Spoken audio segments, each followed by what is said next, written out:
آج کے اس خطبے میں آپ کے سامنے جو باتیں رکھنی ہیں وہ ہے عید میلاد منانا کیسا ہے، یا شریعت میں اس کے تعلق سے کیا باتیں ملتی ہیں، کیا اللہ کے نبی صلی اللہ علیہ وسلم نے اس کا حکم دیا یا خود اس پر عمل کیا، یا صحابہ نے اس پر عمل کیا کہ نہیں کیا۔ اس سے پہلے آپ ایک چیز سمجھ لیں میرے بھائیوں کہ یہ دین اسلام کا جسے ہمیں پابند بنایا گیا ہے، اللہ رب العالمین نے ہمیں اس دین کے معاملے میں کھلی چھوٹ نہیں دی ہے۔ دین، میں نے بارہا کہا ہے کہ دین نام ہے اپنے آپ کو سرنڈر کر دینے کا، دین نام ہے اطاعت و فرما برداری کا، تابع داری کا، عاجزی کا، اپنے آپ کو جھکانے کا۔ کس کے سامنے؟ اللہ اور اس کے رسول صلی اللہ علیہ وسلم کے احکامات کے سامنے۔ جس چیز کے کرنے کا حکم اللہ نے دیا ہے، جس چیز سے منع کیا ہے، جو چیز رسول اللہ صلی اللہ علیہ وسلم نے کی ہے، جس چیز سے رسول اللہ صلی اللہ علیہ وسلم نے منع کیا ہے، اس پر عمل کرنے کا نام دین ہے میرے بھائیو۔ اور دین بناتا کون ہے؟ دین کیا کوئی انبیاء بناتے ہیں؟ کوئی نبی بناتا ہے؟ کوئی رسول بناتا ہے؟ کوئی بزرگ، کوئی ولی، کوئی نیک شخص بناتا ہے؟ نہیں میرے بھائیو، دین کون بناتا ہے؟ دین اللہ رب العالمین بناتا ہے۔ اس کا مطلب دین دنیا میں نہیں بنتا ہے، دین آسمان پر بنتا ہے، اور پھر آسمان سے اللہ رب العالمین فرشتوں کے ذریعے، وحی کے ذریعے نبی تک پہنچاتا ہے۔ نبی کو بھی اختیار نہیں ہے کہ آپ اپنی مرضی سے دین بنا کر کے لوگوں کے سامنے پیش کریں۔ نبی بھی پابند ہے اللہ رب العالمین کے حکم کا۔ اللہ رب العالمین حکم دیتا ہے تو نبی جا کر کے لوگوں کے درمیان اس چیز کا اعلان کرتے ہیں، اس کی تبلیغ کرتے ہیں۔ تو پہلی چیز، دین آسمان پر بنتا ہے۔ دین آسمان پر بن رہا ہے تو بنانے والا کون؟ ظاہر سی بات ہے ہمارا رب۔ ہمارے رب کے سوا اور کوئی تو ہے ہی نہیں ایسی ذات جو آسمانوں پر، دنیا پر، زمین پر یا پوری کائنات پر جس کی حکومت ہو۔ ہمارا رب دین بناتا ہے اور پھر اس دین کو ہم تک پہنچاتا ہے۔ اور اللہ رب العالمین نے قرآن مجید کے اندر اس چیز کو بیان بھی کیا ہے۔ کیا بیان فرمایا؟ اتبعوا ما انزل الیکم من ربکم۔ ہمیں اتباع اور پیروی کس کی کرنی ہے؟ جو تمہارے رب کی طرف سے تم پر نازل کیا گیا ہے، اس کی پیروی کرنی ہے تمہیں، جو اللہ رب العالمین نے آسمان سے ہمارے اوپر بھیجا ہے۔ دین بن رہا ہے آسمان پر، بنانے والا ہمارا رب، اور ہمارے رب نے اللہ کے نبی صلی اللہ علیہ وسلم کے حجۃ الوداع کے موقع پر یہ اعلان کر دیا، الیوم اکملت لکم دینکم، کہ اے نبی تم کو جو ذمہ داری دی گئی تھی، تم کو جو دین دیا گیا تھا، وہ دین مکمل ہو گیا ہے۔ یہاں پر دین مکمل، اب اس کے اندر کوئی چیز باقی نہیں۔ اللہ رب العالمین نے واضح کر دیا میرے بھائیوں۔ اللہ کے نبی صلی اللہ علیہ وسلم نے صحابہ کے مجمع میں، کہا جاتا ہے 1.5 کا مجمع یا اس سے زیادہ صحابہ کرام، اللہ کے نبی صلی اللہ علیہ وسلم نے اعلان کیا کہ اے میرے صحابہ بتلاؤ کیا میں نے تم تک دین پہنچایا کہ نہیں پہنچایا؟ صحابہ نے ایک زبان ہو کر کے کہا کہ ہاں اللہ کے نبی صلی اللہ علیہ وسلم، آپ نے اپنی ذمہ داری نبھا دی، دین جو اللہ رب العالمین نے آپ کو دے کر بھیجا تھا وہ آپ نے ہم تک پہنچا دیا۔ اللہ رب العالمین نے واضح کر دیا میرے بھائیوں، دین مکمل ہو چکا ہے، اس کے اندر کوئی چیز بچی نہیں ہے۔ اب اگر کوئی دین کے اندر نیا کام ایجاد کر رہا ہے، اسے دین کا نام دے رہا ہے، تو اللہ کے نبی صلی اللہ علیہ وسلم نے کیا بیان فرمایا؟ وہ بدعت۔ دین مکمل ہو چکا ہے، دین آسمان سے نازل ہمارے رب نے کر دیا ہے، دین کے اندر کوئی چیز باقی نہیں ہے۔ اگر کوئی بھی کام دین کے نام پر کیا جا رہا ہے وہ کھلی بدعت، اللہ کے نبی صلی اللہ علیہ وسلم نے واضح کر دیا میرے بھائی۔ کیا بیان فرمایا اللہ کے نبی نے؟ ایاکم والمحدثات الامور، اے میرے صحابہ دین کے اندر نئے نئے کام ایجاد کرنے سے بچو، جو دین کا حصہ نہیں ہے اسے دین مت سمجھو۔ اور پھر یہی نہیں، اللہ کے نبی صلی اللہ علیہ وسلم نے ایک دوسری حدیث کے اندر صحیح بخاری صحیح مسلم میں موجود ہے کہ اگر کوئی دین سمجھ کر کے کسی چیز پر عمل کر رہا ہے تو اس کا وہ عمل اللہ رب العالمین کی نگاہ میں چاہے وہ کتنا ہی اچھا عمل کیوں نہ ہو، میرے بھائیو، آپ اللہ کی نبی صلی اللہ علیہ وسلم کی محبت ہی میں کیوں نہ کرو وہ عمل، اللہ رب العالمین کو راضی کرنے کے لیے ہی کیوں نہ کرو وہ عمل، اگر اس عمل کا ثبوت قرآن و حدیث سے نہیں ہے، اللہ نے رسول اللہ نے کرنے کا حکم نہیں دیا، کتنا ہی اچھا عمل ہو مردود، کسی کام کا وہ عمل نہیں۔ اللہ کے نبی صلی اللہ علیہ وسلم نے کیا کہا، من احدث فی امرنا ھذا ما لیس منہ فہو رد، مردود ہے وہ عمل جو دین کے اندر کیا جائے جس پر نہ میرا حکم ہو نہ اللہ رب العالمین کا حکم ہو۔ اللہ کے نبی صلی اللہ علیہ وسلم نے واضح کر دیا میرے بھائی۔ دوسری چیز، اب آگے ہم جو لوگ آج عید میلاد منا رہے ہیں کس بنا پر کہ ہمیں اللہ کے نبی صلی اللہ علیہ وسلم سے بڑی محبت، کیا ہم کو محبت نہیں ہے میرے بھائیو؟ جو لوگ عید میلاد نہیں مناتے اس کا مطلب ان کو اللہ کے نبی سے محبت نہیں ہے؟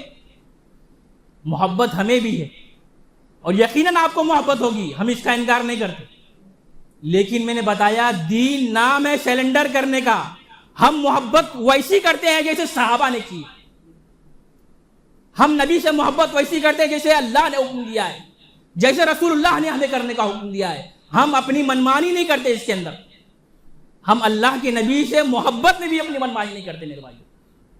جو اللہ نے رسول اللہ نے سکھلایا ہے محبت کا طریقہ ہم اس طرح سے محبت کرتے ہیں۔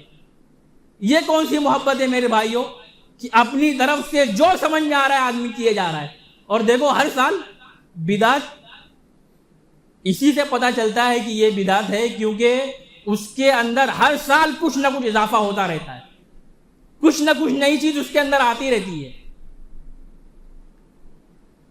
ہم کیا صحابہ سے بڑھ کر کے اللہ کے نبی صلی اللہ علیہ وسلم سے محبت کرنے والے ہیں؟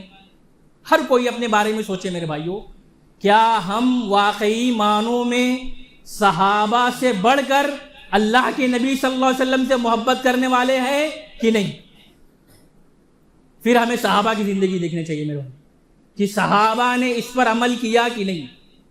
اگر نہیں ملتا ثبوت میرے بھائیوں تو ہمیں بلا وجہ پریشان ہونے کی ضرورت نہیں ہے۔ آپ دیکھیں کہ کچھ صحابہ جو لوگ کہتے ہیں کہ ہم یہ محبت ہی میں تو کر رہے ہیں، اس میں برا کیا ہے؟ کچھ لوگ خیال یہ ہے کہ ہم لوگ محبت ہی میں کر رہے ہیں تو اس میں غلط کیا ہے، ہم اس میں غلط کام کیا کر رہے ہیں؟ اللہ کے نبی سے محبت کا اظہار کر رہے ہیں، جلوس نکال کر کے، ڈی جے بجا کر کے، اور یہ جو ساری چیزیں ہو رہی ہیں یہ ہماری نبی سے محبت کا اظہار ہے۔ اللہ کے نبی صلی اللہ علیہ وسلم نے کہا کہ دین کے معاملے میں مجھ سے آگے مت بڑھنا۔ 3 صحابی آئے اللہ کے نبی حضرت عائشہ رضی اللہ تعالیٰ کی خدمت میں، اور انہیں پوچھا کہ اماں عائشہ بتائیے اللہ کے نبی صلی اللہ علیہ وسلم کا عمل کیا ہے؟ اللہ کے نبی صلی اللہ علیہ وسلم کا عمل جاننے کے بعد ان تینوں صحابہ نے اپنے اوپر یہ چیز واجب کر لی کہ ہمیں یہ کام کرنا ہے۔ ایک صحابی نے کہا کہ اب میں نکاح نہیں کروں گا، بغیر نکاح کی پوری زندگی گزاروں گا۔ کس کے لیے؟ صرف اور صرف اللہ کے لیے۔ سوچو، مقصد، ارادہ، نیت سب نیک ہے ان کی، شادی نہیں کر رہے ہیں صرف دین کی خاطر۔ دوسرے کہتے ہیں کہ میں اب مسلسل روزہ رکھوں گا، ایک بھی دن بلا ناگا۔ روزہ کس کے لیے رکھوں گا؟ اللہ رب العالمین کے لیے۔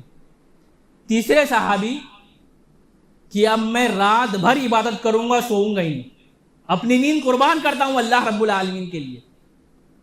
بتاؤ تینوں کا مقصد، تینوں کی نیت، تینوں کا ارادہ نیک ہے کہ نہیں ہے؟ تینوں اللہ رب العالمین کو راضی کرنے کے لیے، اللہ کو خوش کرنے کے لیے عمل کر رہے کہ نہیں کر رہے؟ تینوں کا نیت، تینوں کا ارادہ، تینوں کا مقصد نیک، لیکن اس کے باوجود اللہ کے نبی صلی اللہ علیہ وسلم کو جب یہ بات پتہ چلی کہ میرے 3 صحابہ آئے تھے، انہوں نے یہ پلان کیا ہے، اللہ کے نبی نے بلایا ان کو کہ آؤ میرے پاس اور دیکھو میری زندگی اور دیکھو میرا عمل۔ اللہ کے نبی نے واضح کیا، سن لو اس بات کو کان کھول کے تم میں سب سے زیادہ اللہ سے ڈرنے والا میں ہوں، سب سے زیادہ ڈرنے والا میں ہوں. میرا حال کیا ہے وہ دیکھو، میرا عمل دیکھو، میرا طریقہ دیکھو، اس کے بعد تم عمل کرو. میری زندگی دیکھو، میں نے شادیاں کی، اللہ کے نبی صلی اللہ علیہ وسلم نے نکاح کیا کہ نہیں کیا میرے بھائیوں؟ اللہ کے نبی کہتے ہیں میں روزہ رکھتا بھی ہوں، نہیں بھی رکھتا ہوں، کبھی روزہ رکھ لیا کبھی چھوڑ دیا، اور میں رات میں سوتا بھی ہوں اور عبادت بھی کرتا ہوں. اور اللہ کے نبی نے واضح کیا فمن رغب عن سنتی فلیس منی. اے میرا صحابہ سن لو، اگر مجھ سے آگے بڑھنے کی کوشش کرو گے تو جان لو میری سنت سے اعراض کر رہے ہو، تم میری سنت سے آگے بڑھنے کی کوشش کر رہے ہو. اگر کوئی دین کے اندر بدعت ایجاد کر رہا ہے میرے بھائیوں، دین کا نام لے کر کے، وہ اللہ کے نبی صلی اللہ علیہ وسلم سے آگے بڑھنے کی کوشش کر رہا ہے. وہ نعوذ باللہ اللہ رب العالمین پر، اللہ کے نبی صلی اللہ علیہ وسلم پر یہ تہمت لگا رہا ہے کہ دین مکمل نہیں ہوا، دین کے اندر اس چیز کی کمی رہ گئی تھی جو ہم پوری کر رہے ہیں. میرے بھائیوں نعوذ باللہ، ہم اللہ رب العالمین سے آگے بڑھنے والے ہیں، ہم اللہ رب العالمین سے، رسول اللہ سے زیادہ بہتر دین کو سمجھنے والے ہیں میرے بھائیوں. جب آدمی نبی کی زندگی کو پڑھتا ہے، خالی قصے، خرافات اور بدعات اور کہانیاں مت سنو میرے بھائیوں، دین، اصل دین سیکھو. اصل دین سیکھو تو پتہ چلے گا حقیقت کیا ہے، بدعت و خرافات کیا ہے، سنت کیا ہے اور بدعت کیا ہے میرے بھائیوں، تب فرق کر پاؤ گے آپ. دین سمجھنے کی کوشش کرو، دین سیکھنے کی کوشش کرو، اور صحیح علماء کے پاس آؤ میرے بھائیوں، صحیح لوگوں سے دین سیکھو تو دین کا علم حاصل ہوگا میرے بھائی. صحابہ اللہ کی نبی انہیں تنبیہ کر رہے ہیں مجھ سے آگے بڑھنے کی کوشش نہ کرو. تینوں کی نیت، اور تینوں صحابی ہے میرے بھائیوں، تینوں کی نیت نیک، ارادہ نیک، مقصد نیک، اس کے باوجود اللہ کے نبی نے منع کیا کہ اس طرح کی حرکت کبھی آئندہ مت کرنا، مجھ سے آگے بڑھنے کی کوشش مت کرنا. اللہ کے نبی صلی اللہ علیہ وسلم کو رخصت ہوئے چند مہینے گزرے ہیں. عبداللہ بن مسعود رضی اللہ تعالیٰ عنہ ہیں، ایک مسجد میں جاتے ہیں، دیکھتے ہیں کہ کچھ گروہ، کچھ جماعت کے لوگ بیٹھ کر کے کنکریاں لے کر کے اس پہ تسبیح گن رہے ہیں، پتھر چھوٹے چھوٹے لے کر کے اس پہ تسبیح گن رہے ہیں. حضرت عبداللہ بن مسعود رضی اللہ تعالیٰ عنہ نے ان سے پوچھا کہ یہ کیا ہے؟ تو انہوں نے کہا کہ ہم اس مقصد سے یہ کام کر رہے ہیں، تسبیح گن رہے ہیں کنکریوں پر میرے بھائیوں. اچھا عمل ہے کہ نہیں؟ اللہ رب العالمین کو یاد کر رہے ہیں، ذکر و اذکار کر رہے ہیں، ذکر و اذکار کی مجلس ہے. اس کے باوجود عبداللہ بن مسعود رضی اللہ تعالیٰ عنہ قول کہ اللہ کے نبی صلی اللہ علیہ وسلم کو رخصت ہوئے ابھی چند مہینے گزرے ہیں، اللہ کے نبی کے لباس پرانے نہیں ہوئے، اللہ کے نبی کا بستر پرانا نہیں ہوا، اور تم نے دین کے اندر یہ کیا چیز ایجاد کر لی ہے؟ یہ کہاں سے تم نے دین بنا لیا اس چیز کو؟ کیا اللہ کے نبی صلی اللہ علیہ وسلم کی تعلیم دی ہے کہ کنکریوں پر تسبیحات گنو، تسبیحات کرو، ذکر و اذکار کرو کنکریوں پر؟ تم نے کہاں سے لایا بتاؤ؟ آپ پوچھو اپنے علماء سے کہ انہوں نے اس چیز کو جو ایجاد کیا ہے، رائج کیا ہے، کہاں سے لایا ہے اس کو؟ اللہ کے نبی نے حکم دیا، رسول اللہ نے کرنے کا حکم دیا کہ نہیں دیا؟ پوچھو لا کر کے آپ میرے بھائیوں، صحابہ نے کیا کہ نہیں کیا؟ خالی یہاں وہاں کے قصے کہانیاں سن کر کے خوش مت ہو جائے کرو میرے بھائیوں، حقیقی دین حاصل کرنے کی اور سمجھنے کی کوشش کرو. تو اللہ کے نبی کریم صلی اللہ علیہ وسلم نے میرے بھائیوں کہیں بھی، کبھی بھی، کسی بھی جگہ پر اس چیز سے کرنے کا حکم نہیں دیا ہے. اور اللہ کے نبی صلی اللہ علیہ وسلم نے واضح کر دیا کہ ہر وہ کام جو دین کے اندر، دین کے نام پر کیا جائے اور اس کا ثبوت قرآن و حدیث سے نہ ملتا ہو، وہ بدعت ہے. اور بدعت کے تعلق سے آپ خطبہ جمعہ سنتے ہیں، کل بدعت ضلالہ وکل ضلالۃ فی النار. ہر بدعت گمراہی ہے، اور ہر گمراہی کا ٹھکانہ اللہ رب العالمین نے جہنم قرار دیا ہے. آپ اس کے برعکس دیکھو میرے بھائیوں، آج خوشی منائی جا رہی ہے، جشن منایا جا رہا ہے 12 ربیع الاول کو. اللہ کے نبی کریم صلی اللہ علیہ وسلم کی حالت اور صحابہ کی حالت 12 ربیع الاول کو کیا تھی، وہ ہمیں سیکھنے کی ضرورت ہے میرے بھائی. آنسو نکل جائیں گے آدمی کے اگر اللہ کے نبی صلی اللہ علیہ وسلم کی سیرت کو پڑھے گا. جو خوشی وہ غم میں بدل جائے گا. اللہ کے نبی صلی اللہ علیہ وسلم کی سیرت کو پڑھ کے دیکھو میرے بھائی. انشاءاللہ اگلے خطبے میں 12 ربیع الاول یا اس سے پہلے کے اللہ کے نبی کریم صلی اللہ علیہ وسلم کے حالات کیا تھے، انشاءاللہ اگلے خطبے میں باتیں آئیں گی۔ اللہ رب العالمین سے دعا ہے کہ اللہ رب العالمین ہمیں حق کہنے، سننے، سمجھنے اور اس پر عمل کرنے والا بنائے۔ اللہ رب العالمین ہمیں ہر قسم کی بدعت و خرافات سے بچائے۔ اللہ رب العالمین ہمیں توحید پر قائم رکھے۔ اللہ رب العالمین جب بھی ہمارا خاتمہ کرے توحید پر کرے، آمین۔ وآخر دعوانا الحمدللہ رب العالمین۔